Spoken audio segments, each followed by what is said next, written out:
Assalamualaikum warahmatullahi wabarakatuh. Alhamdulillahirabbil alamin wa bihi nasta'inu ala umuri dunya waddin wa ala alihi washabihi ajmain amma ba'du. Sobat Hits semuanya, mudah-mudahan senantiasa dalam lindungan Allah Subhanahu wa taala, disayang keluarga, disayang teman ya, dan terus berbagi. Alhamdulillah jumpa kembali bersama kami dalam program Nunggu Beduk, supaya nunggu beduknya dan puasanya lebih maksimal. Karena apa? Karena kita terus belajar serta saling mengingatkan.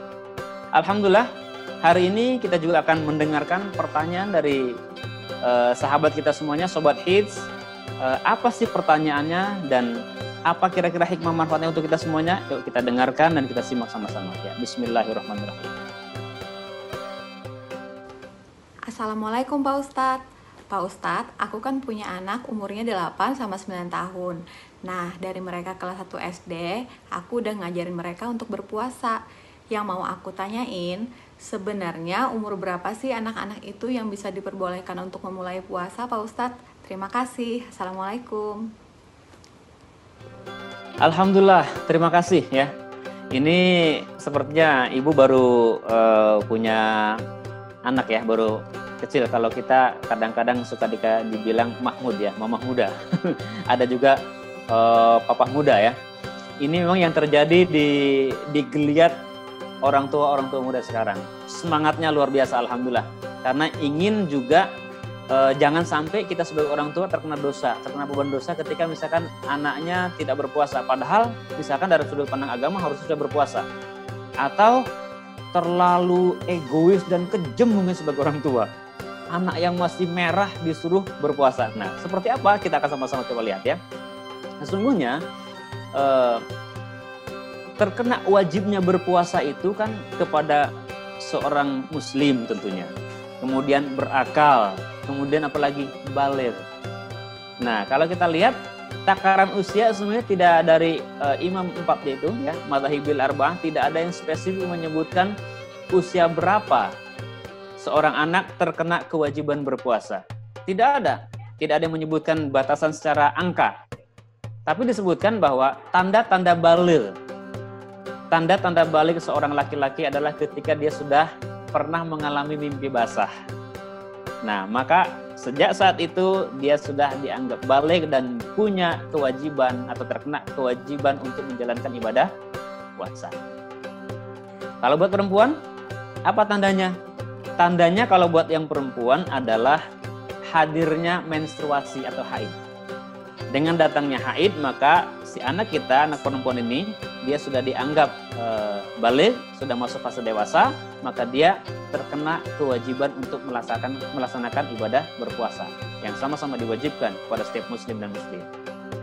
Nah, sekarang pertanyaannya mungkin anak kita kan masih 7 tahun, belum baligh. Bagaimana? Ini dalam rangka latihan. Baik sekali kita sebagai orang tua mendidik anak-anak kita, melatih anak-anak kita berpuasa sejak dini. Usia berapa saja? Alhamdulillah anak saya waktu itu mulai belajar berpuasa dari usia 4 tahun. Ada juga kakaknya yang belajar puasa dari usia 5 tahun. Tapi ada juga karena mungkin kakaknya puasa, kakaknya 2 di atasnya puasa, yang nomor 3 baru usia 3 tahun sudah mulai ikut berpuasa. Tapi kadang-kadang bilang kan, mama lapar, mama aus, gimana caranya? Yang lain jangan kasih lihat. Karena kita tahu kondisi dia kan belum kena kewajiban berpuasa. Ajak, kasih minum, tapi ingat setelah ini puasa lagi ya. Nah, gak apa-apa. Itu untuk dalam rangka latihan. Pahalanya buat siapa? Kalau buat anak yang belum baligh, pahalanya adalah untuk ayah dan ibundanya. Ini juga merupakan perbuatan baik. Hal jazaul ihsan illal ihsan. Perbuatan baik itu akan dibalas dengan kebaikan. Maka oleh karena itu, mendidik anak kan itu perlu pembiasaan. Kalau dalam konteks pendidikan karakter itu ada yang disebut dengan konsep RMP, repetition magic power. Jadi harus diulang-ulang memang. Coba kita lihat dulu, kita pertama kali puasa usia berapa? Mungkin masih ada bolong-bolongnya kan? Makin tahun, makin kuat. Nah, itu pentingnya kita melatih anak kita sejak dini, melatih keponakan kita sejak dini, melatih anak-anak siapapun itu sejak dini. Karena apa? Kalau tidak dibiasakan berpuasa, nantinya akan sangat berat sekali. Nggak usah anak-anak, kita aja deh. Kita nih ya, coba kita rasakan.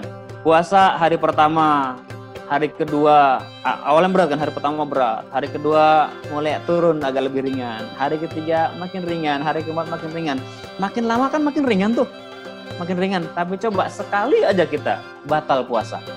Sekali aja batal puasa. Apalagi muta'ammid dan disengaja. Oh, berdosa besar.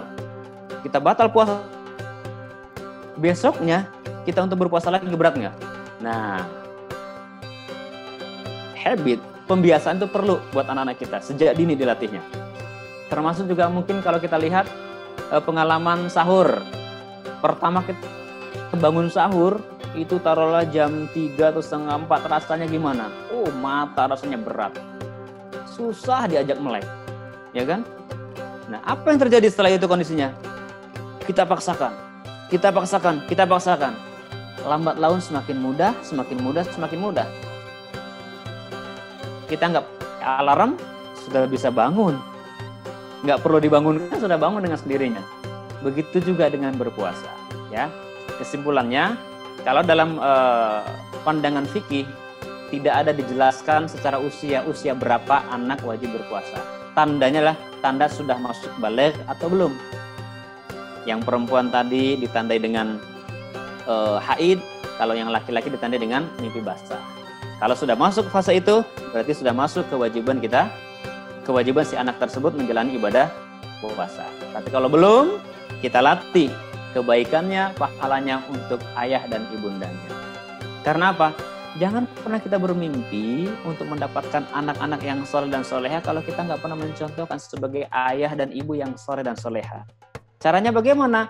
Mencontohkan dan ajak, dibiasakan. Maka insya Allah keluarga kita, keluarga yang menjadi sakinah, mawaddah, warahmah, berlimpah keberkahan dari Allah Subhanahu wa Ta'ala. Demikian Sobat Hits, mudah-mudahan ada hikmah, berkah dan manfaatnya. Puasa dan Ramadan tahun ini tetap di rumah saja, jaga kesehatan, jaga iman, mudah-mudahan berkah untuk semuanya. Assalamualaikum warahmatullahi wabarakatuh.